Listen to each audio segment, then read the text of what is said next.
Healthy and tasty malida recipe చూద్దామా? చాలా బాగుంటుందండి, చేసుకోవటం ఈజీ. దీనికోసం బొంబాయి రవ్వ అలాగే గోధుమ పిండి కొంచెంగా పాల పొడి నెయ్యి వేసుకుని గట్టి చపాతీ పిండిలాగా కలుపుకోవాలి.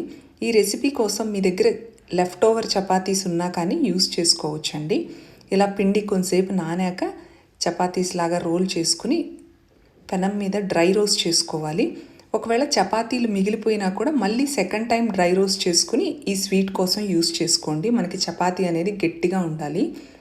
ఈ డ్రై ఫ్రూట్స్ నట్స్ తీసుకుని ఘీలో ఫ్రై చేసుకుందాము. ఈ రెడీ చేసుకున్న చపాతీలని మిక్సీలో వేసి కొంచెం కోర్సుగా గ్రైండ్ చేసుకోవాలి. ఇందులోకి ఇలాచీ పౌడరు అలాగే ఒక హాఫ్ కప్పు షుగర్ పౌడర్ కూడా వేసి ఫ్రై చేసుకున్న డ్రై ఫ్రూట్స్ వేసుకుని మిక్స్ చేసుకుంటే మన రెసిపీ రెడీ అండి. చాలా ఈజీ రెసిపీ. ఇంకొంచెం ఎక్కువ గీ వేసుకుంటే మీరు లడ్డూల కింద కూడా చుట్టుకోవచ్చు, అవి కూడా చాలా బాగుంటాయి.